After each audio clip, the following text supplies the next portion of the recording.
Educare বায়োলজিতে সকলকেই স্বাগত।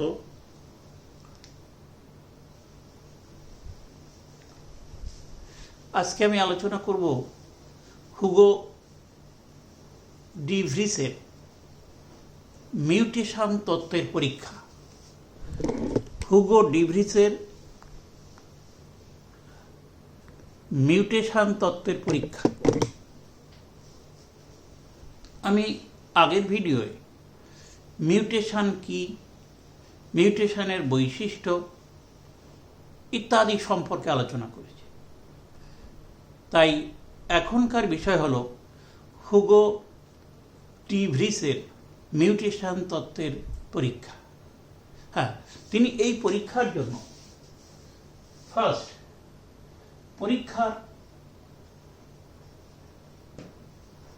পরীক্ষায় ব্যবহৃত উদ্ভিদ,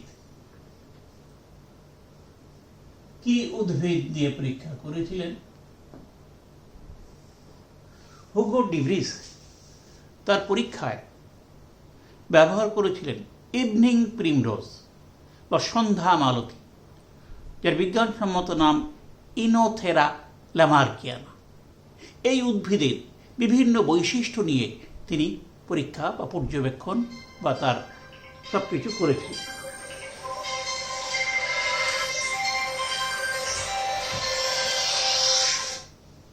হ্যালো, হ্যাঁ হ্যাঁ ঠিক আছে। পরীক্ষা নিরীক্ষা করেছিলেন তিনি ইনোথেরা ল্যামার্কিয়ানা বা সন্ধ্যা মালতী উদ্ভিদ। এর বিজ্ঞানসম্মত নাম হল ইনোথেরা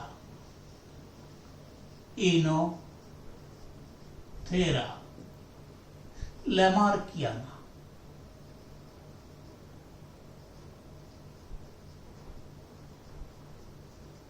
এই উদ্ভিদের বিভিন্ন বৈশিষ্ট্য নিয়ে তিনি পরীক্ষা নিরীক্ষা পর্যবেক্ষণ করেছিলেন।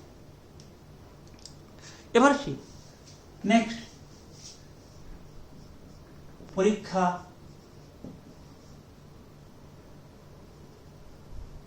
ও পর্যবেক্ষণ।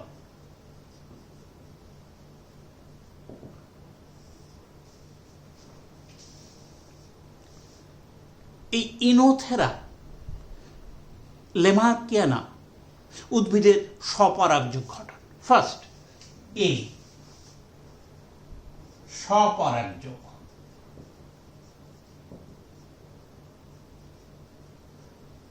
এই উদ্ভিদের স্বপরাগযোগ ঘটান। স্বপরাগযোগের ফলে উৎপন্ন উদ্ভিদের বীজ থেকে তিনি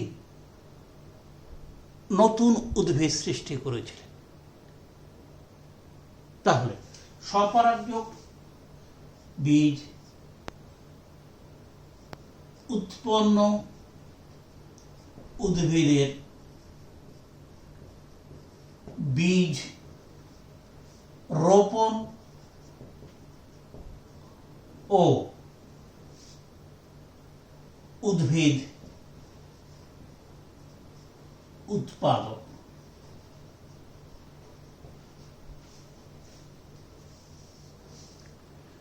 কি দেখেছিলেন তিনি? এই উৎপন্ন উদ্ভিদে তিনি দেখেছিলেন বেশিরভাগই জনিত্রী উদ্ভিদের মতো বৈশিষ্ট্যযুক্ত হয়। অল্প সংখ্যক উদ্ভিদ নতুন বৈশিষ্ট্যযুক্ত উদ্ভিদ হয়। সুতরাং উৎপন্ন উদ্ভিদ উৎপাদন কি ছিলেন? বেশিরভাগ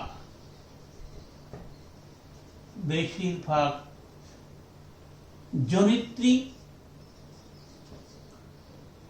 ও কম সংখ্যক নতুন বৈশিষ্ট্যের উদ্ভিদ।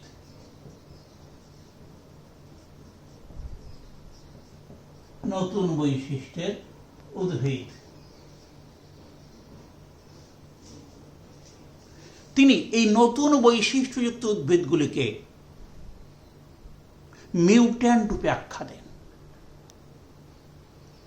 এবং এদেরকে প্রাথমিক প্রজাতি হিসাবে গণ্য করে। তাহলে সে নতুন বৈশিষ্ট্য যুক্ত উদ্ভিদ কি বলেছিলেন? মিউট্যান্ট। এদেরকে তিনি প্রাথমিক প্রজাতি আখ্যা দেন। প্রাথমিক প্রজাতি। এমনিভাবে তিনি 8 বছর ধরে 54,343টি গাছকে তার বাগানে পরিচর্যা করেন, প্রতিপালন করেন। এর মধ্যে 837টি তিনি নতুন বৈশিষ্ট্যযুক্ত উদ্ভিদ পান। কতটা? 54,343। এটা প্রতিপালন করেন এই গাছগুলো। এর মধ্যে 837টি নতুন বৈশিষ্ট্যযুক্ত উদ্ভিদ।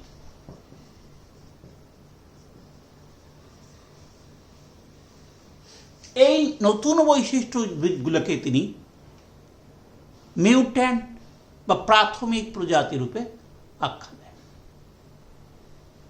এই নতুন বৈশিষ্ট্যযুক্ত উদ্ভিদের আবার স্বপরাগ যোগ করেন।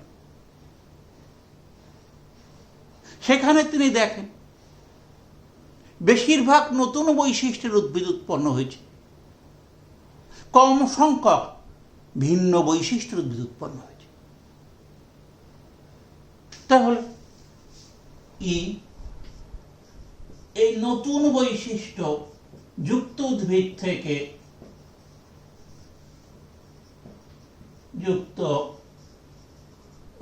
থেকে তিনি বেশিরভাগ পেলেন কি?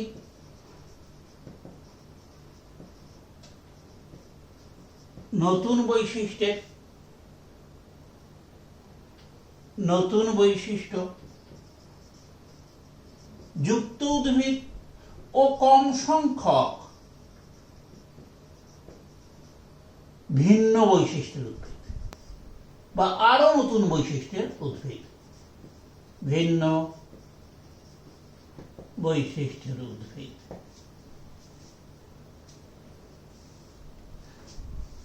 এই ভিন্ন বৈশিষ্ট্যের উদ্ভিদগুলোকে তিনি প্রকৃতপক্ষে মিউট্যান্ট বলেছিলেন এবং প্রাথমিক প্রজাতি। এই প্রাথমিক প্রজাতিগুলিকে তিনি 4 ভাগে ভাগ করেন। কি কি? নাম্বার ডি, এই ডি 4 ভাগে ভাগ। 4 রকমের ভ্যারাইটি। কি কি? 1, 4 প্রকার মিউট্যান্ট এর ব্যাখ্যা তিনি করেন। রোমানন একটা হলো প্রোগ্রেসিভ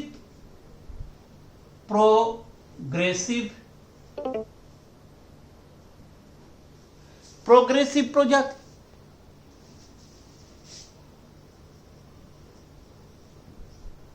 আরেক প্রকার হলো রেট্রোগ্রেসিভ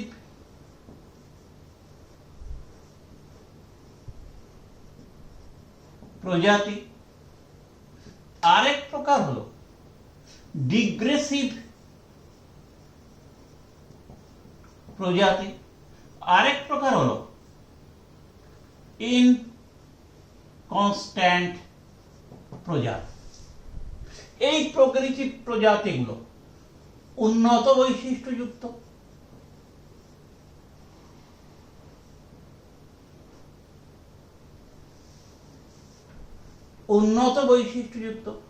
এরা এই রেট্রোগ্রেসিভ হ্রাসপ্রাপ্ত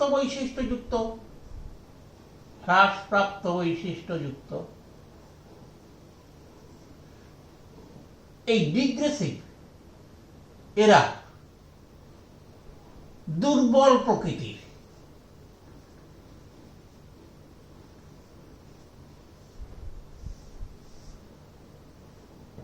এবং প্রকৃতিতে এখান তো বাঁচে না। ইনকনস্ট্যান্ট ইনকনস্ট্যান্ট হল জনিত্রীর বৈশিষ্ট্যযুক্ত। এই উন্নত বৈশিষ্ট্য উদ্ভিদ এদের আবার এই যে বিভিন্ন বৈশিষ্ট্যগুলো পেয়েছিলেন, সাধারণত কি কি বৈশিষ্ট্য তিনি লক্ষ্য করেছিলেন? প্রথমত তিনি পাতার আকৃতি, বীজের আকৃতি, কাণ্ডের বৈশিষ্ট্য, মুকুলের বিন্যাস এবং বৃদ্ধির প্রকৃতি, এই সমস্ত বৈশিষ্ট্যগুলো বিভিন্নতা লক্ষ্য করেছিলেন। তা এই প্রোগ্রেসিভ প্রজাতির মধ্যে 1 নম্বর, তিনি একটি প্রজাতি উৎপন্ন হয়েছিল যেটাকে বলা হয় ইনোথেরা।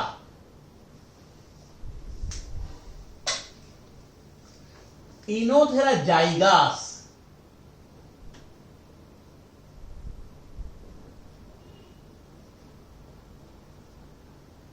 জাইগাস। আরেকটা ছিল ইনোথেরা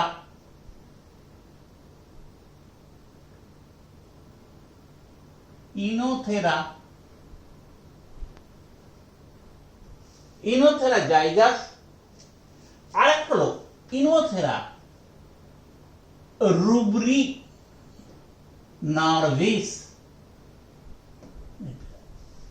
এই ইনোথেরা জাইগাস এর কাণ্ড শক্ত, মোটা, পাতা ও ফুল আকারে বড়।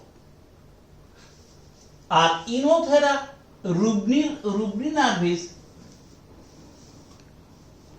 এর ক্ষেত্রে কাণ্ড পাতা লাল শিরাযুক্ত।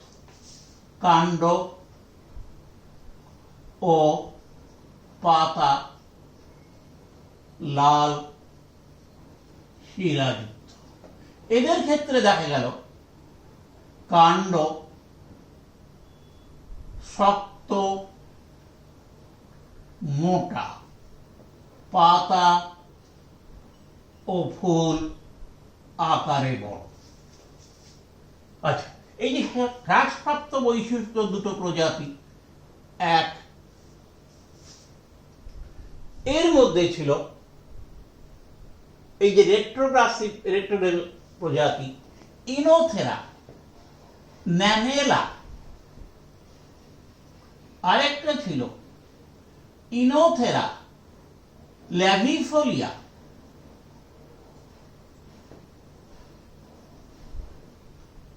ইনোথেরা ল্যামার্কিয়া, এই ন্যানেলা খর্বাকৃতি গাছ, খর্বাকৃতি। ইনোথেরা ল্যাভিফোলিয়া পাতা সরু, মসৃণ, পাতা সরু ও মসৃণ। ডিগ্রেসিভ প্রজাতি এখানেও তিনি পেয়েছেন ইনোথেরা, এই ডিগ্রেসিভ, যারা দুর্বল প্রকৃতি। এদের মধ্যে ছিল, এই দুর্বল প্রকৃতির উদ্ভিদের মধ্যে উল্লেখযোগ্য ছিল ইনোথেরা অ্যালবিডা। আরেকটা ছিল ইনোথেরা অবলঙ্গা।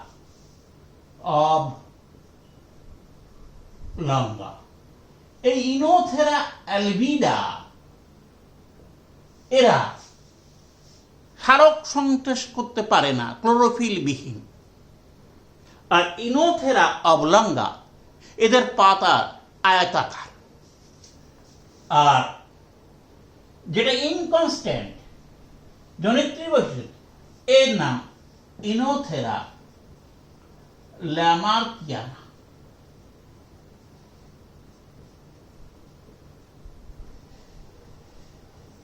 এরা জনিত্রীর মতো বৈশিষ্ট্যযুক্ত। এই 4 প্রকার প্রাথমিক প্রজাতি তিনি আবিষ্কার করেছিলেন তার মধ্যে তার পরীক্ষা। এবার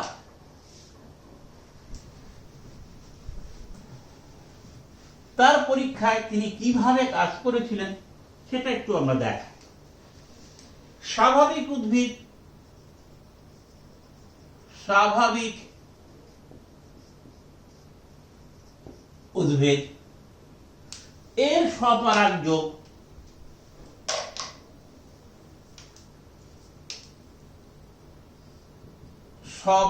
যোগ উৎপন্ন হয়েছিল স্বাভাবিক উদ্ভিদ বেশি সংখ্যক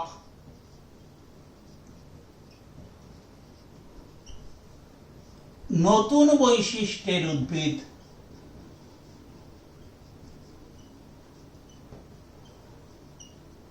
কম সংখ্যক। এটার আবার স্বপরাগ যোগ, এখান থেকে স্বাভাবিক উদ্ভিদ আর এখানে নতুন বৈশিষ্ট্যের উদ্ভিদ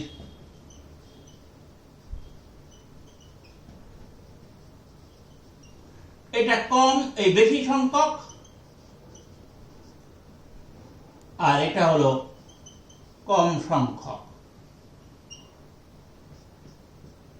এখান থেকে এদের আবার স্বপরাগ যোগ,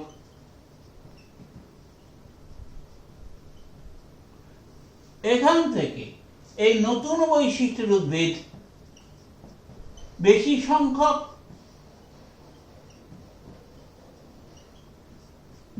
সংখ্যক আর ভিন্ন বৈশিষ্ট্যের উদ্ভিদ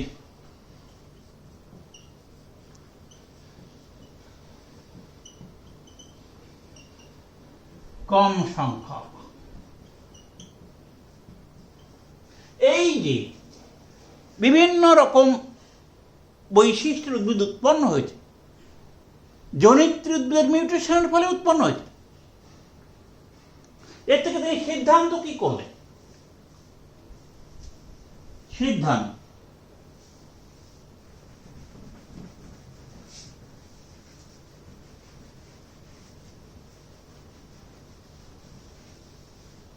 তিনি সিদ্ধান্ত করলেন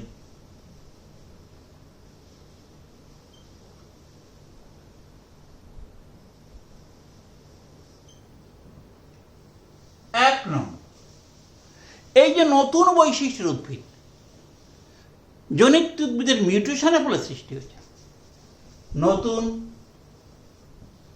বৈশিষ্ট্যের উদ্ভিদ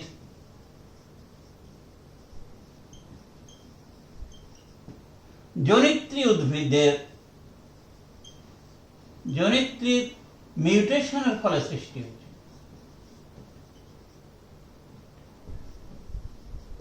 ফলে সৃষ্ট।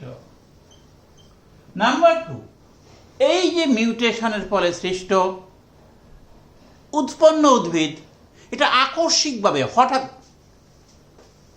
নতুন বৈশিষ্ট্যের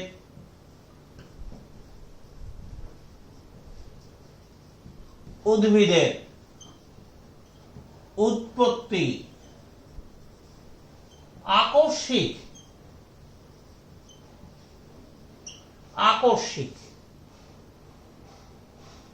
এবং উৎপন্ন থেকেই এটা কার্যকরী, উৎপত্তির থেকেই কার্যকরী, সময় থেকে, উৎপত্তির সময় থেকে এটি কার্যকরী।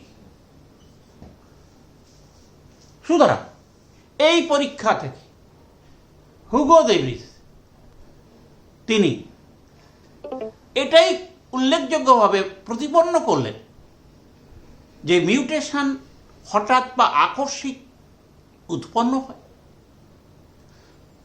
এবং এটা উৎপত্তির সময় থেকেই কার্যকরী হয়। প্রাথমিক প্রজাতিগুলোর সঙ্গে জনিত্রী উদ্ভিদের মাঝামাঝি কোনো কিছু নেই, এই পরীক্ষার ভিত্তি করে তিনি বিবর্তনের কৌশল রূপে মিউটেশন তত্ত্বকে উপস্থাপন করেন। ও ইনোথরা ল্যামার্কিয়ানার ক্রোমোজোম সংখ্যা ছিল 2n=14। এই যে নতুন প্রজাতি বা মিউট্যান্ট প্রজাতি, এদের ক্রোমোজোম সংখ্যা সাধারণত 16, 20, 22, 24, 28 এবং 30 2n সংখ্যক। তিনি এই মিউট্যান্টগুলোকেও আর একটা নামে অভিহিত করেছিলেন, এদেরকে তিনি স্পোর্টস বলেছিলেন। তিনি এগুলির উৎপত্তির ব্যাখ্যায় 1901 খ্রিস্টাব্দে মিউটেশন কথাটি প্রবর্তন করেন। এই স্পোর্টসগুলো উৎপন্ন হয়েছিল সাধারণত, পরবর্তীকালে দেখা যায়, ট্রান্সলোকেশন, ক্রোমোজোমের ট্রান্সলোকেশন এর মাধ্যমে। এই হলো মিউটেশন তত্ত্বের পরীক্ষা হুগো দ্য ভ্রিসে। শেষ করছি, ভালো থাকবেন।